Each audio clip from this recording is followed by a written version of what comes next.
오늘은 어버이 주일로 지킵니다. 지난 5월 8일은 어버이날이었습니다. 그런데 성도 여러분, 혹시 이 어버이날의 유래를 아십니까? 이 어버이날의 유래에 대해서는 제가 4년 전에 한번 설명을 드린 적이 있습니다. 기억하십니까? 네, 오래돼가지고 다 잊으셨죠? 그래서 오늘 오랜만에 제가 다시 한번 설명을 드리도록 하겠습니다. 지금으로부터 약 100여 년 전 미국의 버지니아주 웹스터 마을에 안나 자이비스라는 소녀가 어머니와 단 둘이서 단란하게 살고 있었습니다. 그런데 불행히도 어느 날 갑자기 사랑하는 어머니가 세상을 떠나게 되었습니다. 고아가 된 안나는 어머니의 장례식을 엄숙히 치르고 산소 주위에 어머니가 평소 좋아하시던 카네이션 꽃을 심었습니다. 그리고 안나는 어머니를 추모하기 위해 어느 모임에 참석하면서 흰 카네이션을 가슴에 달고 나갔습니다. 사람들이 그 이유를 물었더니 어머님이 그리워 어머니 산소에 있는 카네이션과 똑같은 꽃을 달고 나왔습니다 라고 말을 했습니다. 안나는 그 후에 어머니를 잘 모시자는 캠페인을 벌이면서 1908년에 시애틀에서 어머니날 행사를 처음으로 개최했습니다. 그러면서 이날 행사에 참석하는 사람들에게 어머니가 살아계신 분들에게는 붉은 카네이션을 가슴에 달아드리고 어머니가 돌아가신 분에게는 가슴에 흰 카네이션을 달아드렸습니다. 그 이후 미국뿐만 아니라 대부분의 나라에서는 5월 둘째 주 일요일을 어머니날로 지켜오고 있습니다. 우리나라는 1956년부터 5월 8일을 어머니날로 지정하여 지켜오다가 아버지들의 거센 반발로 인해 아버지의 날이 거론되자 어머니날만 있어서 되겠느냐? 아버지 날도 만들어 달라. 이런 아버지들의 거센 요구로 인해서 1973년부터 어버이날로 개정하여 지켜오고 있습니다. 오늘은 어버이 주일을 맞이해서 이 잠언 본문의 말씀을 중심으로 이렇게 효도하라는 제목으로 부모님에게 어떻게 효도해야 하는지에 대해서 생각해 보는 시간을 가지려고 합니다. 여러분 가운데서는 부모님이 살아계신 분들도 계실 거고요. 또 이미 부모님이 돌아가신 지 오래되신 분들도 계실 것입니다. 부모님이 살아계신 분들은 오늘 말씀을 잘 들으시고 그대로 실천하시면서 부모님께 효도하시면 될 것입니다. 부모님이 돌아가신 지 오래되신 분들은 어린 손주들에게 어떻게 부모님에게 효도해야 하는지를 가르쳐 주셨으면 좋겠습니다. 첫째, 부모님의 말씀에 순종해야 합니다. 오늘 본문 22절에 보면 너를 낳은 아비에게 청종하고 이렇게 기록하고 있습니다. 청종이라는 말이 무슨 뜻입니까? 청종. 말을 잘 듣고 따른다. 이것이 청종의 우리말입니다. 청종하다는 말보다 좀 더 우리에게 익숙한 말은 순종입니다. 순종. 그런데 우리 개역개정 성경을 보면은요, 아버지가 나를 낳아주었다라고 이렇게 말하고 있습니다. 여러분을 낳아주신 분이 아버지입니까? 어머니입니까? 저는 어머니가 낳아주셨는데, 여러분 아버지가 낳아주셨습니까? 어머니죠? 네.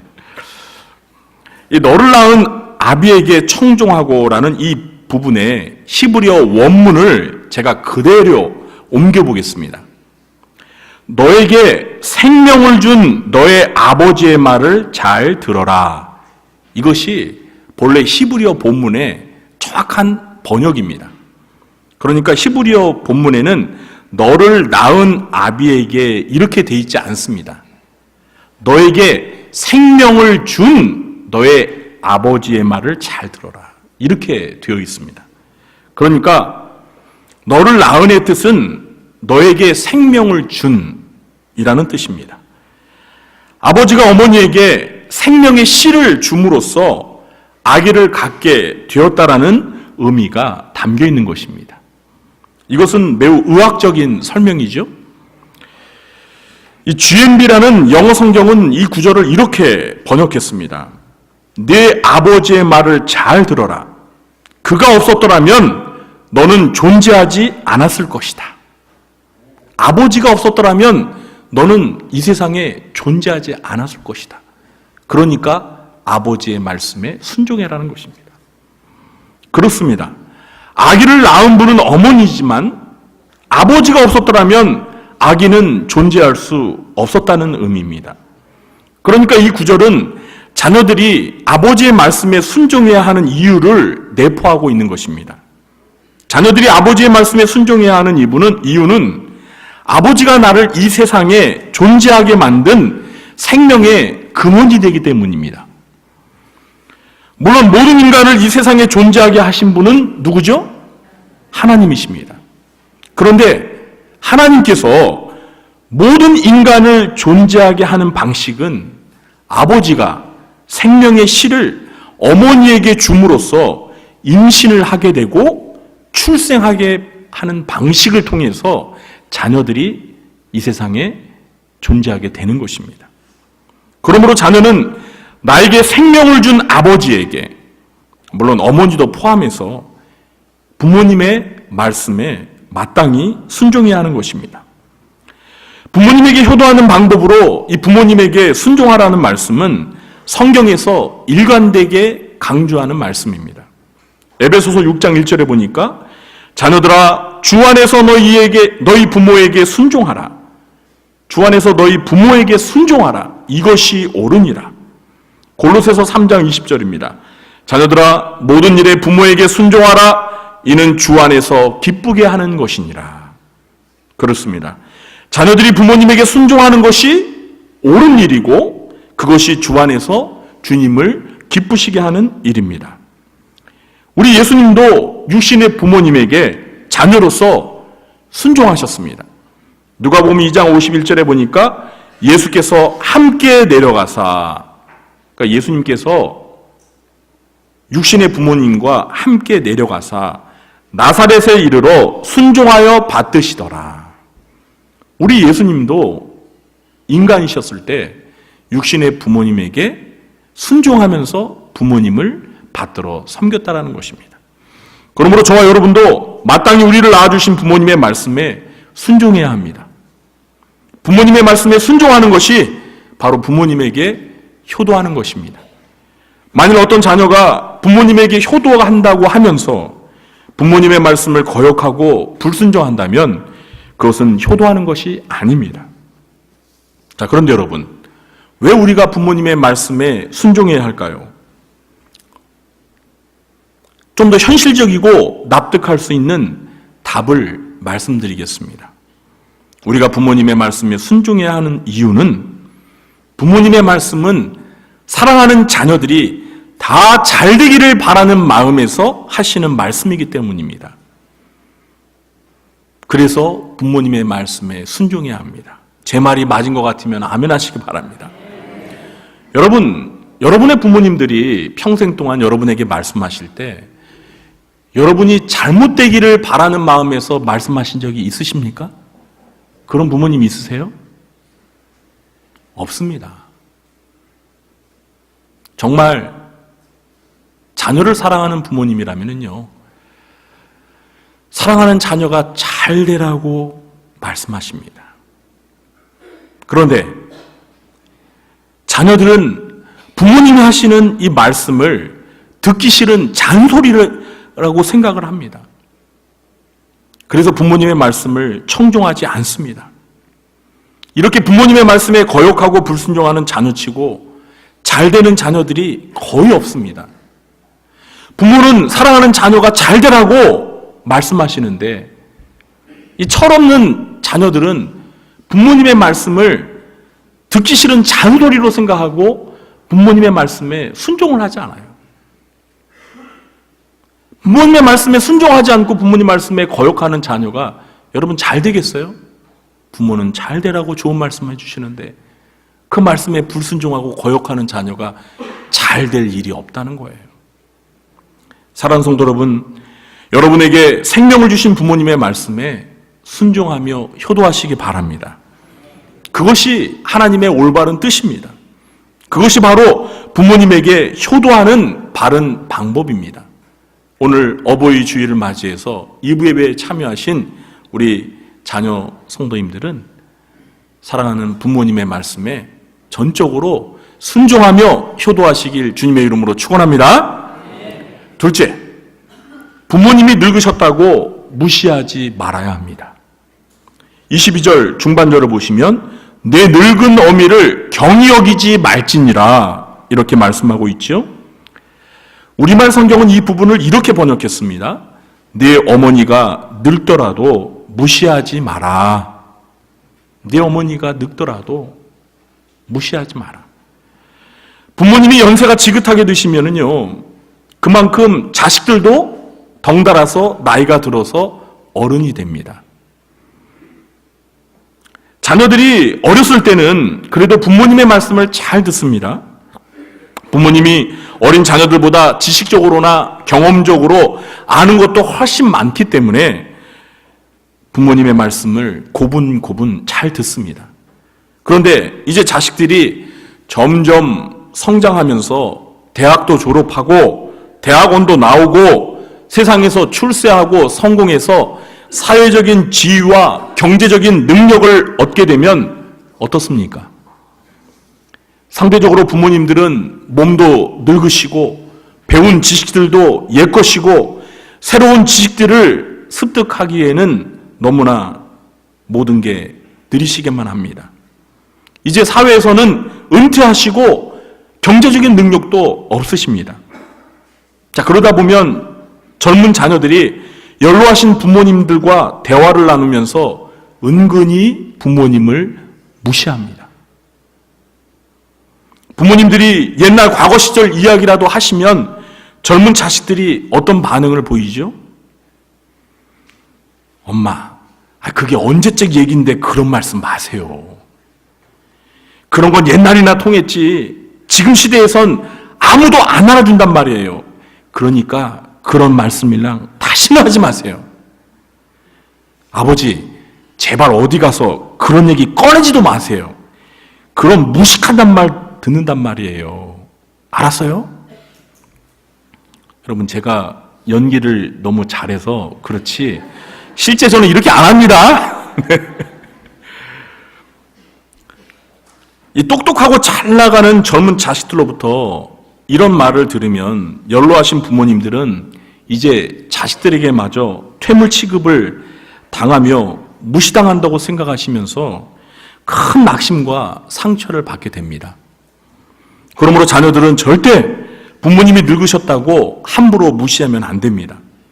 부모님 앞에서 말을 할 때 부모님의 마음에 상처가 되지 않도록 정말 말조심을 해야 합니다. 그리고 기억해야 합니다.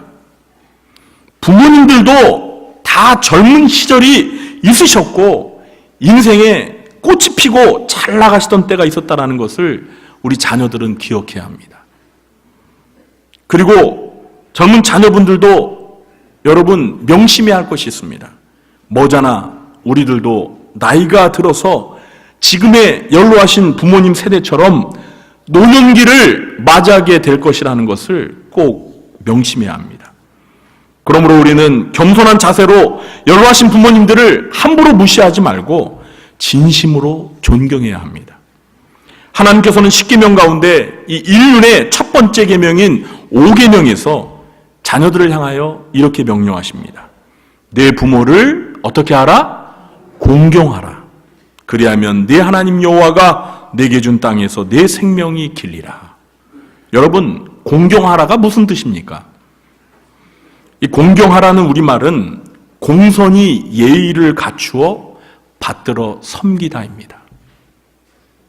공손히 예의를 갖추어 받들어 섬기다. 이게 공경하라는 말의 뜻입니다. 그런데 여러분, 이 히브리어 원문을 보면은요, 이 공경하다라는 말이 카바드입니다. 카바드. 이 카바드 말의 가장 기본적인 의미는 무겁다입니다. 뭐라고요? 무겁다. 그러니까 이 공경하다라는 말의 히브리어 원뜻은 무겁다라는 뜻입니다. 그리고 이 카바드의 의미는 어떤 물건이나 사람을 무게감 있게, 비중 있게, 중요하게 여기다, 이런 뜻을 가지고 있습니다. 그래서 이 카바드에는 무겁다라는 말 말고 존경하다, 존귀하다, 영화롭다라는 의미도 가지고 있습니다. 이 카바드의 반대말이 무엇이냐면 바로 오늘 22절에 나오는 내 늙은 어미를 경히 여기지 말지니라 해서 경히 여기다입니다. 여러분, 경히 여기다가 무슨 뜻이에요? 가볍게 여기다잖아요. 그러니까 카바드는 무겁게 여기다라는 뜻이고 오늘 본문 22절에는 가볍게 여기다, 서로 반대말이에요. 그러니까 사람을 가볍게 여기니까 사람을 무시하게 되는 것입니다. 그런데 오늘 본문에 그 가볍게 여기다, 그 대상이 누구예요? 늙은 어머니라는 거예요. 어머니가 이제 늙으셨다고 어머니를 가볍게 여기면서 어머니를 무시한단 말이에요. 그러지 말라는 겁니다. 사랑하는 성도 여러분, 부모님께 효도하기를 원하십니까? 그러면 부모님을 가볍게 여기시며 무시하지 말고요, 존경하며 존귀하게 여기시기 바랍니다. 하나님께서는 부모를 공경하라고 명령하시면서 이런 자녀들에게 축복을 약속해 주셨습니다. 그래서 사도 바울은 에베소서 6장 2절과 3절에서 이렇게 말합니다. 내 아버지와 어머니를 공경하라. 이것은 약속이 있는 첫 계명이니 이로써 네가 잘되고 땅에서 장수하리라. 여러분, 부모님을 공경하면 하나님이 어떤 복을 약속해 주셨어요? 네? 이 땅에서 잘되고 장수하는 축복을 약속해 주셨습니다. 여러분 중에서 이 땅에서 잘되고 오래 장수하고 싶으신 분들은 부모님을 공경하시기 바랍니다. 아멘. 아멘 하신 분들은 잘되고 장수할 줄로 믿습니다. 네. 그런데요, 우리가 꼭 잘되고 장수하기 위해서 부모님 공경하는 건 아니잖아요. 부모님을 공경하다 보면 하나님이 그런 축복을 약속해 주신다는 거예요. 그런데 여러분, 우리가 부모님을 공경하는 이유는요, 부모님은 자녀들로부터 존경을 받아 마땅하신 분들이기 때문입니다. 제 말이 맞으면 아멘 하시기 바랍니다. 여러분, 어버이날에 잘 부르는 노래가 한 곡 있죠? 그게 무엇입니까? 네, 그게 어머니 마음이라는 노래인데요. 이 노래를 노랫말을 만드신 분이 누구냐면 고 양주동 박사입니다. 여러분, 양주동 박사 아시죠? 우리나라의 그 국문학자, 아주 천재입니다. 천재. 자칭 우리나라의 국보라고 그렇게 말씀하신 양주동 박사가 어머니 마음이라는 노래의 가사를 지었는데요, 이렇습니다. 나 실제 괴로움 다 잊으시고 길을 째 밤낮으로 애쓰는 마음. 여기까지. 그 다음에는 제가 읽어드릴게요, 가사말을. 진자리 마른 자리 가라 뉘시며 손발이 다 닳도록 고생하시네. 하늘 아래 그 무엇이 넓다 하리요. 어머님의 희생은 가히 없어라. 저는요, 여기까지만 알고 있었어요, 지금까지. 근데 이 노래가 3절까지 있더라고요. 그러니까 보통은 1절만 부르는 거예요, 1절만. 아마 여러분들도 1절만 알고 있을걸요? 그런데 2절, 3절이 있습니다. 한번 들어보시기 바랍니다. 어려선 안고 업고 얼려주시고 자라선 문 기대어 기다리는 마음. 알을 싸 그릇 될 싸 자식 생각에 고우시던 이마 위에 주름이 가득. 땅 위에 그 무엇이 높다 하리요. 어머님의 정성은 지극하여라. 사람의 마음속엔 온 가지 소원, 어머니의 마음속엔 오직 한 가지. 아낌없이 일생을 자식 위하여 쌀과 살과 뼈를 깎아서 바치는 마음, 인간의 그 무엇이 거룩하리요. 자식을 위하여 살과 뼈를 깎아서 바치는 마음이래요. 그게 어머니의 마음이래요. 어머니의 마음, 이 부모님의 마음을 정말 잘 표현한 노랫말입니다. 사랑하는 성도 여러분, 이 어머니의 마음을, 이 부모님의 마음을 잘 알고 부모님이 하늘나라 가실 때까지 부모님을 진심으로 존경하며 공손히 예의 바르게 잘 받들어 섬기시는 여러분 되시길 주님의 이름으로 축원합니다. 셋째, 부모님을 기쁘고 즐겁게 해드려야 합니다. 오늘 본문 25절을 우리 함께 읽어보겠습니다. 내 부모를 즐겁게 하며 너를 낳은 어미를 기쁘게 하라. 아멘. 우리가 부모님께 효도하기 위해서는 무엇보다도 부모님의 마음을 즐겁게, 기쁘게 해드리는 것이 최고입니다.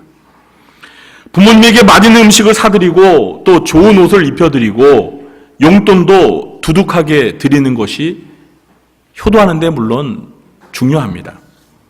그런데 아무리 이런 것을 해드려도 부모님의 마음을 아프게 하거나 슬프게 하거나 근심되게 한다면 이것이야말로 불효하는 것입니다. 자, 그러면 어떻게 하면 우리 부모님의 마음을 기쁘고 즐겁게 해드릴 수 있을까요? 잠언 기자가 오늘 본문에서 부모님의 마음을 기쁘고 즐겁게 해드리는 방법을 가르쳐주고 있습니다. 그것이 무엇입니까? 우리 24절을도 한 목소리로 읽어보겠습니다. 의인의 아비는 크게 즐거울 것이요 지혜로운 자식을 낳은 자는 그로 말미암아 즐거울 것이니라. 아멘. 어떤 자식이 부모님을 크게 즐겁게 해드린다고 합니까? 의인과 지혜로운 자식이 부모님을 크게 즐겁게 해드린다라고 기록하고 있습니다. 돈 많고 출세하고 성공하고 잘생긴 자식이 부모님을 크게 즐겁게 해드린다고 기록하고 있지 않습니다. 여러분, 잠언이 기록되던 옛날에도요, 돈 많은 자식이 있었습니다. 출세하고 성공한 자식이 있었습니다. 잘난 자식들 많았습니다. 그런데 성경은 그런 자식들이 부모님을 크게 즐겁게 한다고 말하지 않고 있다는 거예요. 의롭고 지혜로운 자식이 부모님을 크게 즐겁게 해드린다는 것입니다. 이 말을 바꾸어 설명하면 의롭지 못하고 불의한 자식, 지혜롭지 못하고 어리석은 자식은 부모님의 마음을 슬프게 하고 아프게 한다는 겁니다. 자식들 가운데 돈을 벌고 출세하고 성공하기 위해 온갖 불의한 방법으로 죄를 짓고 사고를 쳐서 부모님의 마음을 아프게 하고 부모님의 얼굴에 먹칠을 하는 그런 자녀들이 있습니까? 없습니까? 있습니다. 그런 자녀들은 불효막심한 자녀들이라는 거예요.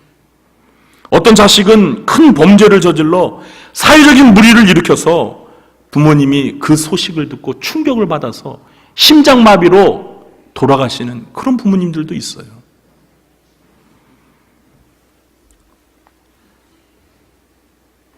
제가요, 이런 자식들도 봤어요. 이건 제가 직접 목격한 실화입니다. 아버지가 돌아가셨어요. 그런데 아버지가 돌아가시고 난 유산 때문에 자녀들이 법정에까지 가가지고 다투는 거예요. 며느리, 사위 할 것 없이 그냥 자식들이 그냥 서로 그 유산을 많이 차지하려고 그냥 막 법정 싸움을 벌이는데, 정말 심각한 거는 아버지는 돌아가셨는데 어머니는 버젓이 살아계세요. 그런데 그 어머님이 보시는 그 앞에서 자식들이 이렇게 법정 싸움을 하는 거예요. 아버지 유산 때문에. 그래서 어머님이요, 이 못 볼 꼴을 보시다가 화병 얻어가지고 쓰러져 돌아가셨어요. 여러분, 이게 자식입니다. 이런 어리석은 자식들이 어디 있어요? 그 유산이 뭐라고, 그걸 더 많이 받겠다고 서로 싸우다가 어머님을 돌아가시게 만드는 이런 자식이 세상에 이게 얼마나 어리석은 자식입니까? 사랑하는 성도 여러분, 큰 욕심 부리지 마세요. 그냥 바르게 사세요. 착하게 사세요. 그리고 형제들끼리 사이좋게 화목하게 지내세요. 부모님에게 그런 모습을 보여드리는 거, 그게 효도하는 거예요. 우리 부모님들이 그런 모습을 보시면 즐거워하시고 기뻐하시고 행복한 거예요. 아무리 돈 많이 벌어서 아무리 출세하고 성공해도 서로 싸우고 다투고 그러면 부모님 행복하지 않으신 거예요. 그럼 불효하는 것입니다. 우리 구양교 성도님들은 부모님의 마음에 근심과 걱정과 아픔과 고통을 안겨주는 어리석은 자녀가 아니라 의롭고 지혜로운 자녀가 되셔서 모두 부모님을 크게 즐겁게 해드리고 기쁘게 해드리면서 효도하는 자녀가 되시길 주님의 이름으로 축원합니다. 이제 말씀 맺겠습니다. 어버이 주일을 맞아 오늘 지혜 말씀인 잠언의 교훈을 마음에 새기시기 바랍니다. 그래서 부모님의 말씀에 순종하며 효도하는 자녀가 되시기 바랍니다. 늙으신 부모님을 무시하지 말고 진심으로 공경하며 존경하시기 바랍니다. 끝으로 의롭고 지혜롭고 착한 자녀들이 되셔서 부모님을 즐겁게 해드리고 기쁘게 해드리며 효도하시기 바랍니다. 이 세 가지를 오늘 마음에 새기시고 부모님께 평생 동안 효도하는 자녀들 되시길 주님의 이름으로 축원합니다.